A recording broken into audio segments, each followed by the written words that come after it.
안녕하세요, 오스입니다. 가장 쉬운 프레임워크 스벨트, 그 네 번째 시간으로 스벨트 반응성에 대해서 보도록 할게요. 목차 먼저 보시도록 하겠습니다. 첫 번째, 사막 연산자를 통한 반응성. 두 번째, 반응성 코드 변수형. 세 번째, 반응성 코드 그룹화. 네 번째, 반응성 코드 조건절. 어때요? 심플하죠? 하지만 공부는 누가? You! 동영상을 본 후에도 꼭 복습은 해주세요.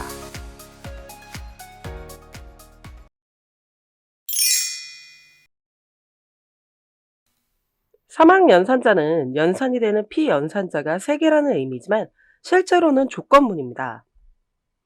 사막 연산자 문법이에요. 조건식 쓰고 물음표 쓰시고요. 참표현식 쓰고 콜론 쓰고 거짓 표현식 쓰고 세미콜론을 쓰면 됩니다. 세미콜론은 안 써도 문법에서 어긋나진 않습니다. 이것은 마크업 영역의 중괄호 표현식을 사용해서 조건에 따라 반응해서 컨텐츠가 나오게 처리합니다. 실습을 통해서 좀 보시도록 할 건데요. 버튼을 클릭하면 카운트라는 상태 변수 값을 1씩 증가시켜 보도록 하겠습니다. 이때 숫자가 1보다 작거나 같으면 타임을 붙이고 그렇지 않으면 타임즈를 붙여보도록 하겠습니다. 실습 전에 프로젝트를 담을 폴더인 ch04 반응성이라는 폴더를 만들어 주시고요. 디짓을 통해서 스벨트 파일을 복제를 해옵니다. 그리고 npm 인스톨을 하셔가지고 노드 모듈을 설치를 해주시고요. 설치가 다 됐다면 npm run div로 이렇게 브라우저를 열어주시면 됩니다. 이 작업은 기초 강좌에서 처리를 했기 때문에 여러분들도 하실 수 있을 거예요. 그러고 나셔서 앱 스벨트를 열어서요. 있는 코드를 다 전부 삭제를 해줍니다. 그리고 임포트를 통해서 리액티비티 01이라는 스벨트를 만들어서 연결을 해주세요. 그리고 리액티비티 01 스벨트에는 버튼 태그를 작성을 해줘서 클릭수라고 적어보도록 하겠습니다. 그러면 저희가 버튼의 클릭수를 처리를 할 거죠. 그래서 상태 변수를 선언하도록 하겠습니다. let count라고 적고요. 처음에는 클릭하지 않을 테니까 0으로 처리하도록 하겠습니다. 그리고 이걸 마크업 쪽에다가 호출을 해올 거죠. 그래서 count라고 이렇게 호출을 해봅니다. 그럼 브라우저에 보면 0이라고 클릭되어 있는 게 보일 거예요. 이때 1보다 작거나 같으면 time이라고 하고 숫자가 크면 times라고 처리를 할 거죠. 그래서 여기에다가 이제 1씩 증가하는 거를 먼저 처리를 해보도록 할게요. 이벤트 함수를 먼저 선언해 보도록 하겠습니다. const라고 쓰신 다음에 핸들 클릭이라고 써보도록 할게요. 그리고 화살표 함수를 쓰고 1씩 증가를 할 거죠. 그래서 count 뿔뿔이라고 처리를 해보도록 하겠습니다. 클릭 이벤트를 통해서 1씩 증가가 될 거라서 on 클릭을 해주시고 핸들 클릭 이벤트 함수를 담아주시면 되는 거죠. 그럼 이렇게 처리가 됐는데 이때 count 값에 따라서 반응해서 처리하게 나오게 처리를 할 거예요. 그래서 여기서 중괄호를 써주시고 사막연산자를 쓰는 거죠. 만약에 count가 1보다 작거나 같으면 이라고 이렇게 써줍니다. 그리고 물음표를 써주는 거죠. 그러고 나셔서 그러면 time이라는 문자열을 쓰시고요. 그렇지 않을 때는 times를 주어라. 이게 바로 사막연산자인 거죠. 그리고 컨트롤 S를 눌러보도록 하겠습니다. 그럼 0이기 때문에 time이라고 적혀 있는 거 보이시죠? 그럼 제가 버튼을 클릭해 볼게요. 보이시죠? 그럼 2번부터 어떻게 되죠? times라고 뜨는 거 보이시죠? 다시 세로 고치면서 보도록 하겠습니다. 0과 1일 때는 time이에요. 2 이상일 때는 이제 times로 이렇게 처리가 돼서 나오는 거죠. 그래서 이 상태 변수에 반응해서 처리를 할 수 있다는 개념으로 사막연산자 실습을 해봤습니다. 반응성이랑 상태값이 변할 때 별다른 호출 없이 값이 같이 변하는 것을 말합니다. 다른 프레임워크 언어는 훨씬 더 복잡한 코드를 써야 하지만 스벨트 같은 경우는 이 $와 콜론을 통해서 간단하게 반응형 변수를 선언할 수 있습니다. 스크립트 영역에서 상태 변수를 참조해서 새로운 상태 반응 변수를 만들 때 바로 저 $콜론을 붙여주면 됩니다. 그러면 변수 선형형 문법을 보도록 할게요. $콜론 쓰시고 나셔서 반응형 변수 이퀄 값을 써주시면 됩니다. 이때 var, let, const 같은 변수 키워드는 쓰지 않는다는 거죠.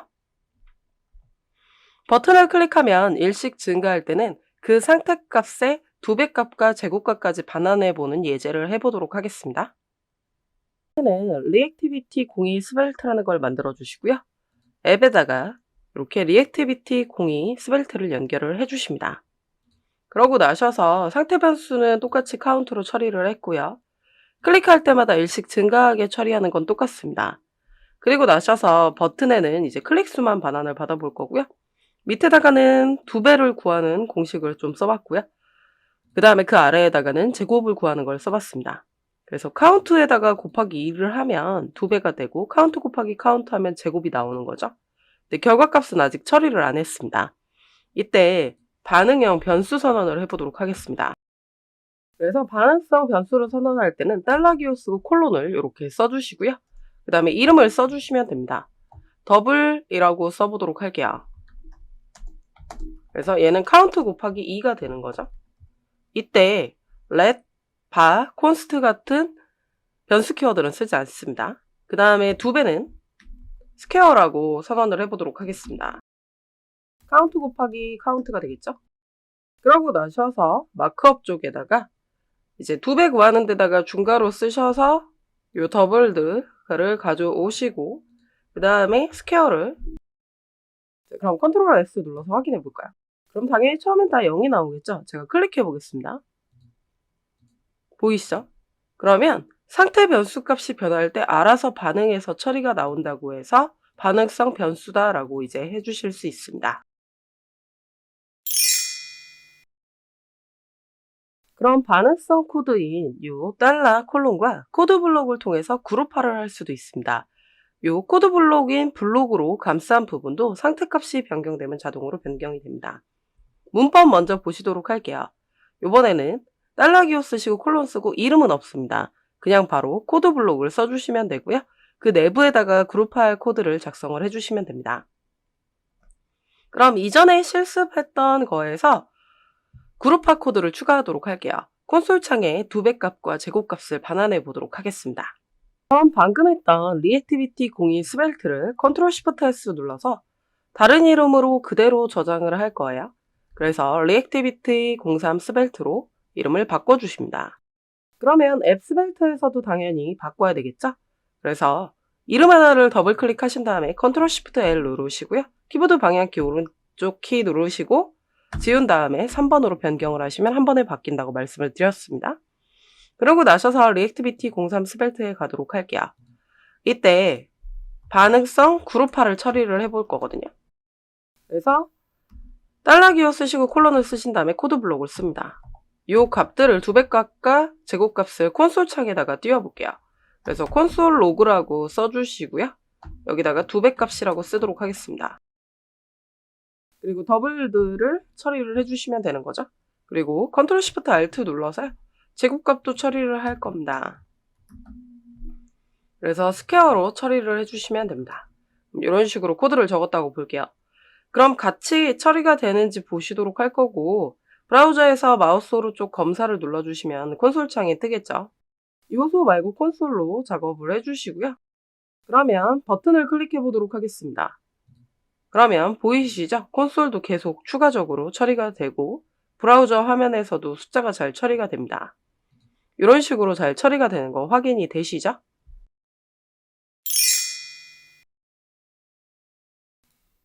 반응성 코드인 $콜론 뒤에 if문을 붙여서 조건절로도 사용할 수 있습니다. 조건이 맞으면 반응하는 코드가 되는 거죠. 문법 먼저 보시자고 하자면요. $기호 쓰고 콜론을 쓴 다음에 if문을 뒤에다 그냥 작성을 합니다. if를 쓰고 가로를 열고 조건식을 쓰고요. 코드 블록 내부에는 조건이 맞으면 실행한 코드를 작성해 주시면 됩니다. 이번에는 물품을 1개에서 9개까지만 구매하는 프로그램을 만들어 보도록 하겠습니다. 상태 변수를 조건절로 제어해서 10개 이상으로 그리고 10개 이하로도 변하지 못하게 한번 막아보도록 하겠습니다. 이번에는 리액티비티 04 스벨트라는 걸 만들어 주시고 앱에다가 이렇게 연결을 해주세요. 그리고 나셔서요. 상태 변수는 카운트로 그대로 쓸 거고요. 이번에는 1부터 9까지라 그랬죠? 그래서 1을 초기 값으로 담아 보도록 하겠습니다. 그리고 버튼은 2개를 처리를 할게요. 플러스 버튼과 마이너스 버튼이고요. 그 사이에 인풋 태그를 처리를 할 거고요. 입력창을 처리를 하고 밸류 값은 카운트랑 연결을 해보도록 하겠습니다. 스타일을 통해서 너무 길게 나오는 거는 25픽셀로 처리를 해봤어요. 그리고 브라우저는 제가 좀 확대를 해봤습니다. 그럼 이벤트를 통해서 어떻게 할 거냐면 일식 증가하거나 일식 감소하게 처리를 할 거죠. 그래서 콘스트를 통해서요. on 플러스라고 써보도록 하겠습니다. 그리고 화살표 함수를 써주신 다음에 카운트가 뿔뿔 하면 되는 거죠. 일식 증가되면 되는 겁니다. 그리고 Alt Shift 아래 방향 키 눌러서요. on 마이너스라고 처리를 해보도록 할게요. 그리고 카운트 값은 마마로 일식 감소를 해주시면 되는 거죠. 그리고 버튼에다가 on 쓰시고 on 클릭에 on 플러스라는 이벤트 함수를 처리를 해주시고요. 마이너스 버튼에는 on 클릭을 역시 처리해 주신 다음에 on 마이너스라는 이벤트 함수를 연결을 해주십니다. 그럼 현재 상태에서 어떻게 되시냐면 플러스를 누르시면 증가되죠. 마이너스를 누르면 감소가 됩니다. 근데 이때 막 마이너스로도 가고 보이시죠? 그리고 이상해 보이라고 제가 잘랐어요. 그럼 이런 식으로 들어가시면 안 되기 때문에 조건을 걸어주는 겁니다. 그래서 위에 조건절로 반응성 코드를 쓸게요. 그래서 달러 써주시고요. 이 부분을 처리를 합니다. 카운트가 10보다 크거나 같다면이죠. 10 이상 구매가 안 되는 거기 때문에요. 경고창을 띄워보도록 할게요. 알러트를 통해서 처리를 하실 거고요. 10개 이상은 구매할 수 없다고 띄워보도록 하겠습니다. 그러고 나셔서 카운트는 다시 9로 바꿔버리면 돼요. 9로 확 대입해버리는 거죠. 마찬가지입니다. 요 반응성 코드를 하나를 더 복제를 그대로 하신 다음에 요번에는 0보다 작거나 같을 때죠. 이렇게 처리를 해주시고 최소 구매 개수는 1개다 라고 써보도록 하겠습니다. 그리고 다시 1로 돌려야 되겠죠. 이렇게 반응성 코드의 조건절을 좀 처리를 해봤습니다. 그러고 나서 컨트롤 S 눌러보도록 할게요. 그러고 나셔서 버튼을 마이너스를 눌러보겠습니다. 그럼 경고창이 뜨고요. 1보다 작아지진 않습니다. 그리고 플러스 눌러볼게요. 9 이상에서도 10개 이상 구매할 수 없다고 이렇게 뜨는 거 보이시죠? 경고창을 이렇게 띄워줍니다. 이게 바로 반응성 코드의 조건절이었습니다. 제가 준비한 수업 내용은 여기까지입니다. 넥스트 레벨 스벨트 이벤트. 공부는 누가? 네가. 오쌤의 네가 스터디. 저희는 다음 시간에 봬요.